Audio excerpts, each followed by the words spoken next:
again, page 11 on the covering report. What page? We start at, in terms of the attachment 2 and the table on the Minister's comments, we're at page 80. And we're looking at recommendation 109.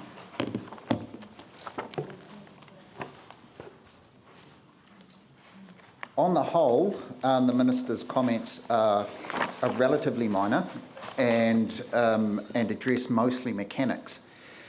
There is one substantial issue, however, in terms of the non-residential activities that were listed as permitted activities in the chapter as it was forwarded to the Ministers.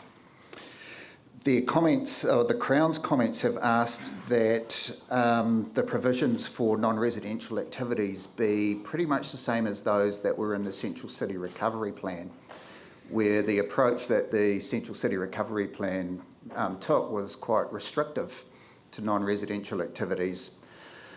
They say it was on the basis that they expected an increase in residential activity, obviously within the residential zones, and to support increase the residential population to support the Central City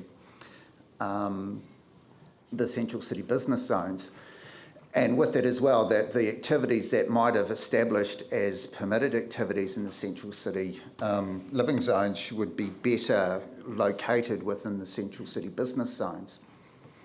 And that the Central City living zones were close enough to the Central City business zones for the residents of the Central City living zones to have access to those non-residential activities.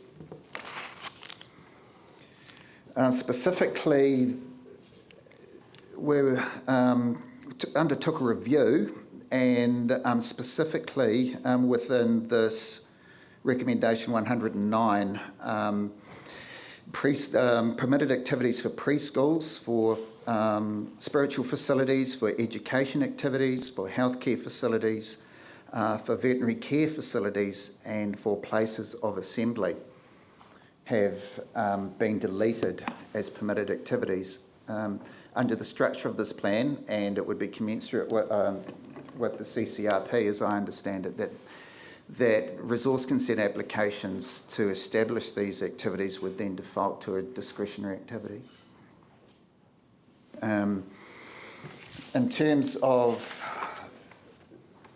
the other recommendations, that they are as I said, mostly in terms of mechanics. If we turn to, say, page 84, where the plan as forwarded to the Ministers made temporary military or emergency service training activities a permitted activity. The comments have come back that in terms of the CCRP that these were restricted as discretionary activities, and that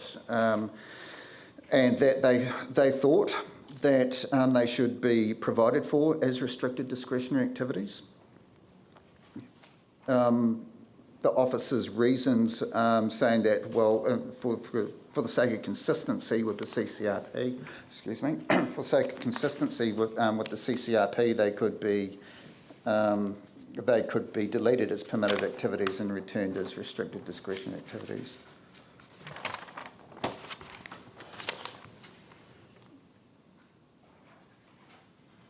And then the rest of the recommendations are really, although we should specifically look at recommendation 111, which talks about amending the non-residential activity policy to reflect the CCRP's approach to non-residential activities.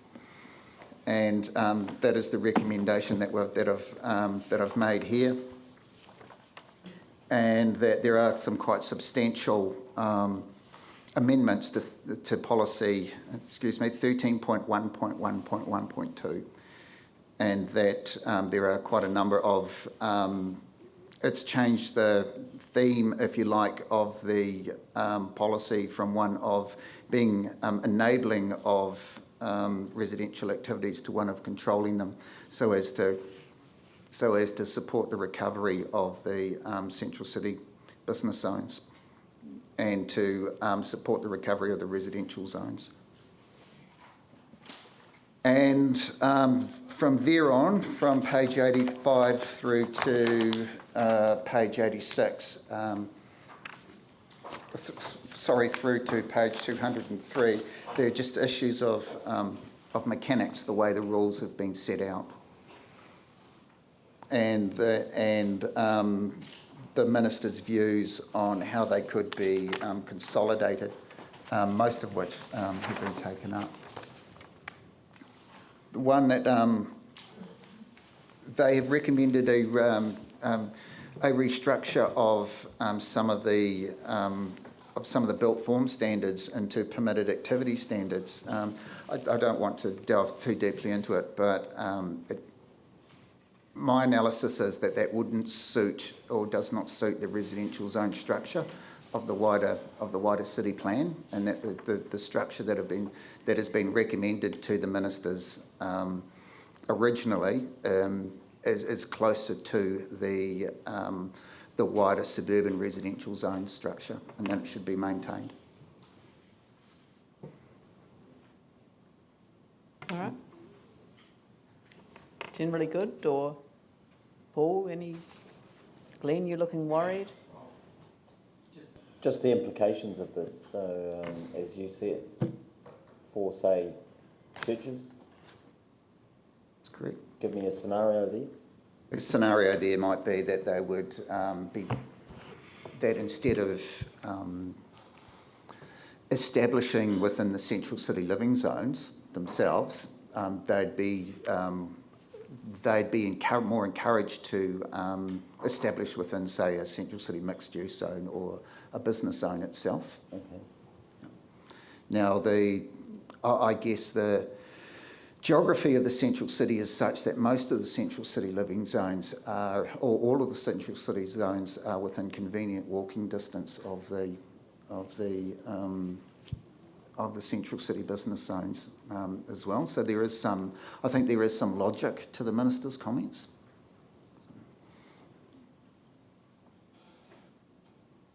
I know that, I mean, it would just be mean if I didn't mention what Yanni would say if he was here, but, you know, putting Salvation Army, you know, Citadel or replacement Citadel in the slap bang in a residential area rather than back where it was, or at a location more convenient to that use, and you know, not using good residential land for residential, which it's replacing. And I mean, obviously there was a lot of focus on the other church that was to move into the other site, but they got turned down by commissioners. But you know, I think it's, you know, the desire to use residential land for residential where possible, especially in the central city. Yeah. That's great. I suppose it is that consistency too. I mean, as you said, there's the other block plan with the Cramner Courts, which was yeah, that's what I was thinking of. And that wasn't allowed to change; it had to stay residential. So sort of. Yeah, what was it? It was the Manchester. It used to be a Manchester Street. Yes, it did. They called it Manchester and Litchfield Street. Yeah, but what was the? I'm trying to think of the name of it. The Majestic Church. Majestic, that's right. Yeah. So, but it's the inconsistency why they're not allowed Majestic Church, yet they're allowed the Salvation Army. So that's confusing for people as well. So how did the Salvation Army get to that residential site? I mean, because it was residential housing. I'd have to come back to you on that. Yeah, Sorry. it would be worth knowing the answer to that question, because I know that you know, Yanni has raised it several times, because it's on the corner of Colombo and Salisbury, isn't it? Or but you've also got the school that's taken over another, which was a very large building that had a huge amount of units, you know, residential units, and it's now a school, and the I suppose underutilisation now is going to be, you know, single-storey classrooms. which one's that? That's on the corner of Park Terrace and Bedgram Park Terrace and Oh, yeah, Salisbury, yeah, the other that's one. right. Yep. Yeah. So, but generally speaking, we think that this is a good change. I think it would be closer to the ultimate goal of increasing the residential population. Yeah, yeah, okay. Is that okay? All right, yep, Okay, I think those are my comments. moving right along. Central City General Rules and Procedures. Alison. Page on the big sheets. On the big sheets, rules and procedures. Can you tell me where they start? Page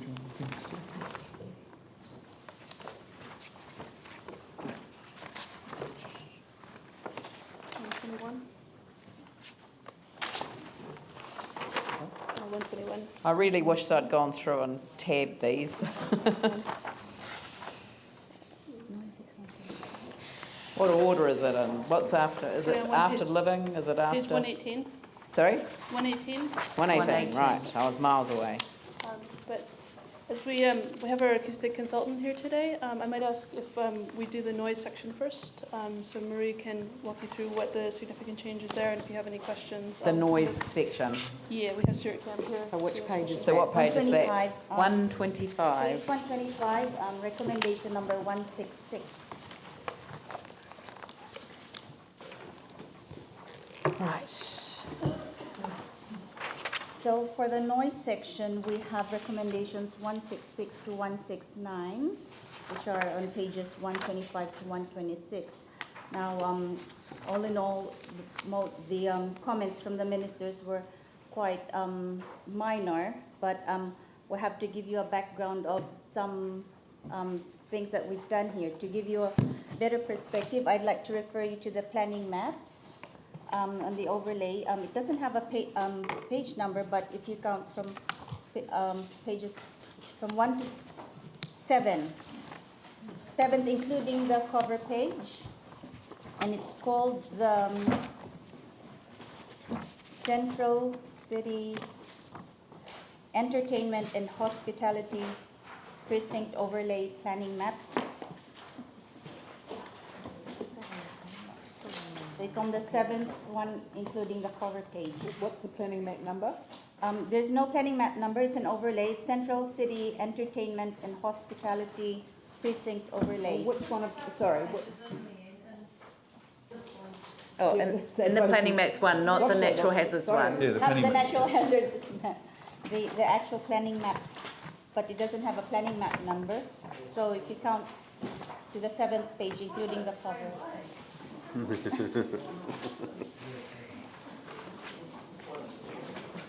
So the red one, which one is the category 1? Green is category 1. Green is category 1. So which overlay am I looking for? Central City Entertainment and Hospitality Precinct Overlay. Yep, okay, got it. Got it? Everybody's got it? Has everyone got it? Right. Now, just to give you explain this map to you, this overlay map, the green dotted lines are category 1 precinct. Yep. Yep, that's category 1. And then the red broken lines are category 2. Yep. And then the rest of the Central City is category 3. Yep. Okay. So we go into recommendation number 166 on page 125, which is minor, but yeah, it's just a number. Sorry. Page number 125, recommendation 166. And the minister's comments.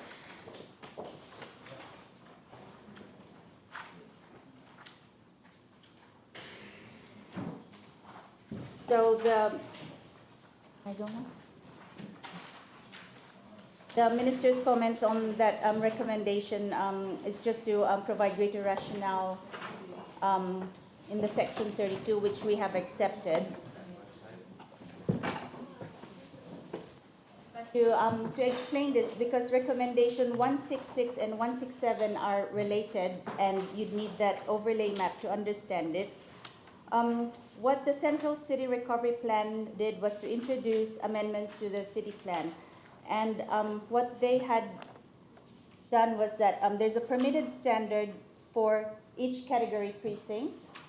And if you exceed the permitted standards, it automatically becomes restricted discretionary. Now, what we did with this Central City noise provisions, we proposed that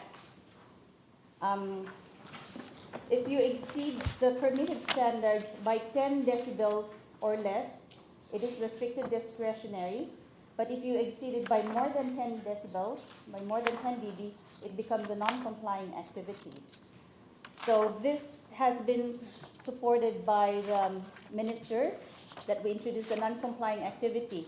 But on their recommendation number 167, they only want the non-complying activity to apply only to Category 2 of Victoria Street and Category 3 areas only.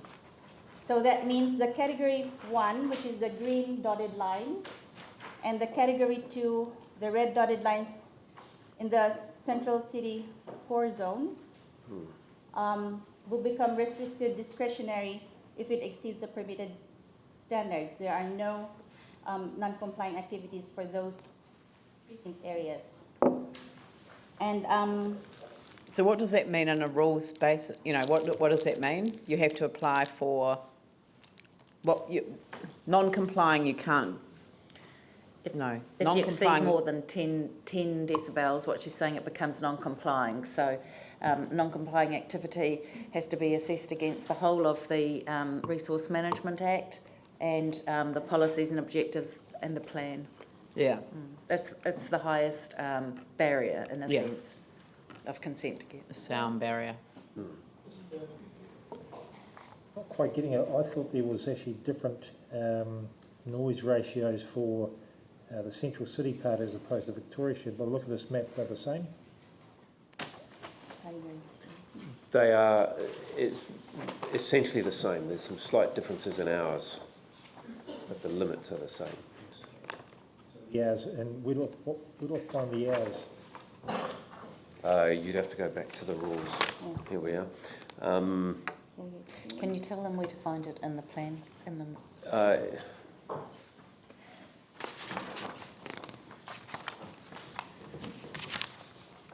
Victoria Street has a night time that finishes at 11 o'clock and the Central City is 1 a.m.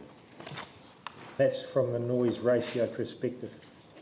That's right. That doesn't stop you opening later. It's just when the noise rules change from daytime to nighttime.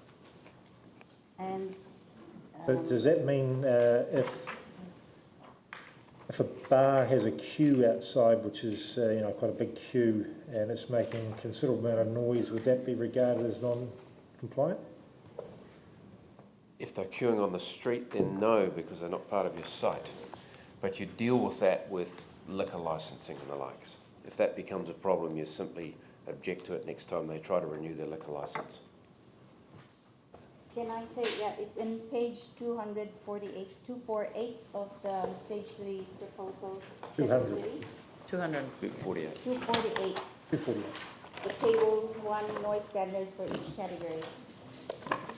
I have seen. I just want to double check. So table 1, number 2 is what you were asking for the category 2. And it's on the last column, qualifications, where it gives you the hours. And in actual fact, the limits are slightly different too. The daytime limit is slightly more stringent for Victoria Street. Really acknowledging that there's quite a lot of established residential around the Victoria Street area. So the Crown doesn't want the rules to apply at all in the green area or to have a non-complying status at all.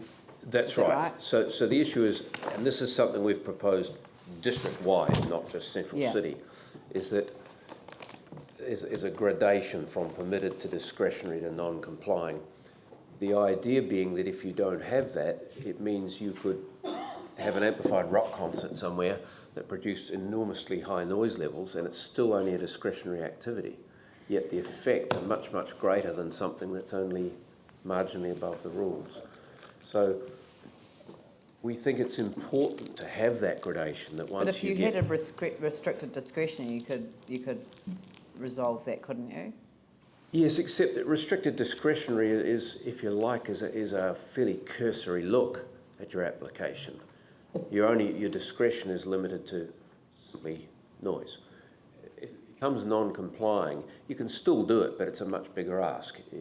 Council can look at anything they like, in essence. Right. So I think the basis of the proposed rules is that the level of effects are not the same. If your daytime rule is 60 decibels, something producing 65 might be perfectly acceptable, but something producing 75 probably isn't. So why should they have the same activity status? I think the other thing is that discretionary activities suggests that there will be sites in that area where that level of exceedance of the noise levels is acceptable.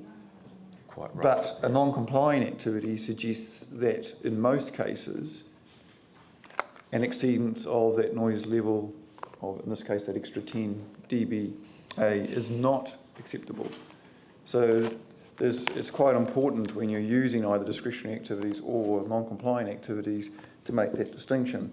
And by making it a discretionary activity, you are suggesting that, in fact, that there will be sites within that area that it is acceptable to exceed it by that much, those levels by that much.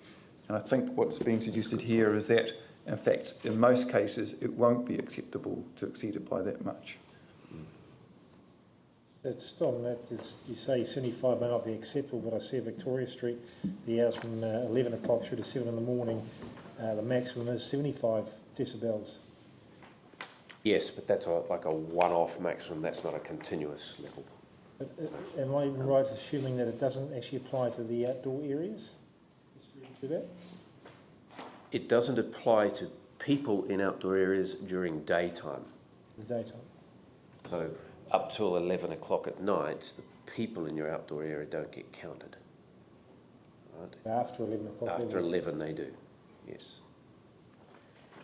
I just think that what people want to have happen here and what life's really like when you live in the inner city are two different things.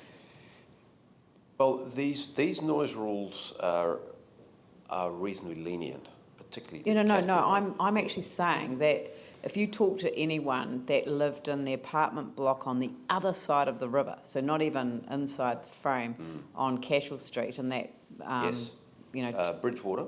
Well, whatever it was called. What used to be Bridgewater, yes. Was it Bridgewater? Yep. It was quite very close to the Bridge of Remembrance. That's the one. So quite a large development. Yeah, you talk to people who lived in there, they could hear the strip. Yes. So, and that went till quite late. That's right. Interestingly, that one was more an issue that in terms of these rules, that those bars weren't complying with those rules. Right. If they had been, the problem wouldn't have existed. So the problem largely got resolved when the bars controlled their noise just a little bit better. Right. And then there was the other one, there was accommodation built alongside Henderson's development. What was that called?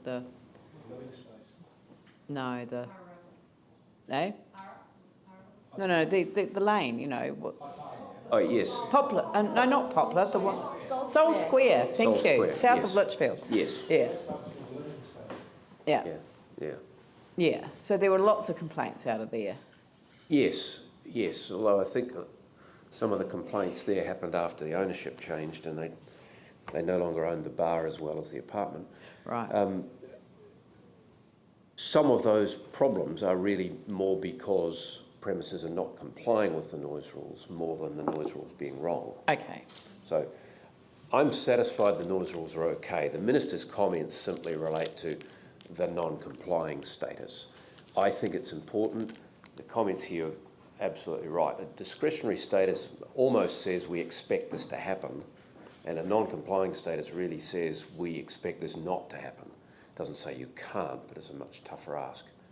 And I think it's important to have that distinction. Couldn't you I mean, it does seem a shame that you can't have something in between non-complying and discretionary, because if you think of and I've probably got some sympathy for that inner core, the green dotted line, category 1, you know, because that is designed for nightclubs and you know, facilities that can stay open later. Yes, it is.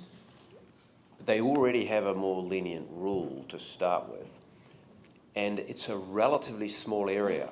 So the point is, once you're 10 decibels over that, you're starting to have effects beyond that area as well, which starts to come back into your category 2, category 3 areas. So there's the problem. Okay. If you had a very, very large area, then yes, there'd be parts of certainly of the middle of it where you could do exactly what you're saying. Right, because there's no buffer, Exactly. is what you're saying. Exactly. Our area is always a little bit small. So there isn't a buffer for noise. Not per really. se. We've tried to, but you'll see if you look at that overlay map that you've got the northeast and the southwest corners really directly adjoin category 3. Yeah. So I mean, you don't have that buffer. what I'm trying to do is just make sure that when we go in front of the independent hearings panel and that we have submissions made, obviously, by all the businesses that want to open nightclubs in these areas, that we've got a robust position. Yeah. And I'm sure people who love inner city living, and I'm one of those people and can't wait to be able to do it again, would you know, want to get that balance right. Yes. They want it to be a vibrant and exciting place to be, but they also want to sleep Yes. at night. And that is ultimately the challenge. And I think the Minister's recommendation really tries to push it in favour of the noise producer and ignores that balance of the noise receivers. Yeah, but I don't think, and I think that it's, I mean, and it's hard to say because you're backwards and forwards, but this might be something worth having the conversation with officials about who are providing advice, is, you know, that they may be thinking about noise as something that's contained within an area, but of course you can put a line on a map. You know, it's a little bit, you know, making a sort of disease-free zone, and Yes. you know, the disease can't move, you know, over that line. Quite right. Just like the boundary between Selwyn and Christchurch City. Ali? Nothing Got you right. influences that. I just wanted to mention, sorry, feedback. One of the things that I find a little confusing when we're talking about these sorts of rules is why there isn't, or how there can't be, a consideration or inclusion on information about building. Because one of the things about the noise in the inner city, and I'm thinking of friends that I have who are living in the Peterborough apartments, sort of opposite James Dunlop there by Harlequin and what have you, and the noise that comes from the pub there. Now, the pub wasn't there when they built those and when they moved there, and quite clearly if there was double glazing, there was better insulation, what have you, the noise would be not a problem. So it's really important to have the vibrancy and be able to live with a bit of noise. Yes. And these measurements of noise just on their own on the street is great, but surely it's got to be done in association with what our buildings, our homes, our apartments are made of. Well, I'm glad you mentioned that because there are rules as well. There are proposed rules. Yes. What I'm saying is the decibel readings in these, this information you're talking about is put in place and considered in together with the building requirements and the insulation there. Yes. Right. Yes, Okay. there are. For any new dwellings close to these areas, there are construction requirements, facade sound insulation requirements. So the noise levels that you're working with, or these noise levels here, how am I trying to communicate this? So if you've got houses that are being built, new houses as you've just said, those measurements that you're talking about might be absolutely fine, but the noise measurement for houses or homes that are already there, it might not work for. Now, I know you can't put something in place for everyone, but is that also considered in licensing and other things that can control activity? We've tried to strike that balance to some extent. Again, the reason Victoria Street is a little more stringent than elsewhere is recognising that there are so many existing houses, right, and therefore we're not going to do anything for them. So it has been a big, long process in weighing all those things up. There are two reasons why existing houses have problems. One is because they often sleep with windows open, and there's not a lot you can do with that. But there is things they could potentially do. The other is that bars often don't comply with their noise rules. The biggest problems out of Harlequin was producing noise that they weren't permitted to do. So. No, but the main thing though, windows open and outside, what you're allowed to do. I thought the smell of their Anecdotally- delicious roast meals was the real But problem. anecdotally, what I'm hearing from people, and Victoria Street is a perfect example Not because if you're a you've vegetarian, had something apparently. spring up around a whole lot of homes that are already built. Yes. So open windows and people breaching their licence or whatever. Anecdotally, I don't accept that. From what I've heard from people living in the area, they have windows shut and people are operating within, because when they complain, nothing can be done because they're operating within their licence. So what I'm trying to say is, for example, would you have a different application of the rules or levels of the rules for Victoria Street, where you've got a large number of already built, not double glazed, not insulated for sound homes, and yet other areas that may spring up that are going to be new that will have that will be different again? In essence, they are. In essence, that's the way the entertainment precincts work in the Different central levels. city. Yep, that's why we've permitted higher levels in the core of the city, Right. as opposed to Victoria Street. Victoria Street will always be a challenge. That some of the I don't accept that all of the bars are compliant or have been complying. They mostly are now, but there have been some notable exceptions early on. And a lot of those problems have now been resolved. To some extent, also, the problem is gradually resolving itself. Some of the problems was people queuing outside. That's largely gone because we've got a lot more premises open now. You're having smoking areas out onto the street, for example, the Irish pub, and that's one issue for some people living in those Peterborough apartments. Yes, and I'm aware of that because we've been engaged to help resolve it. So, Right, okay, yes. thank you. Oh, the challenges of inner city living. I can't wait. I can't wait to go back. I loved living in the inner city. It's just, It's nice if you can have it as quiet as possible. I know. Still enjoy I know, the best of all worlds, really. Yeah. It's the nature of living in town. It's vibrant. It's on the edge.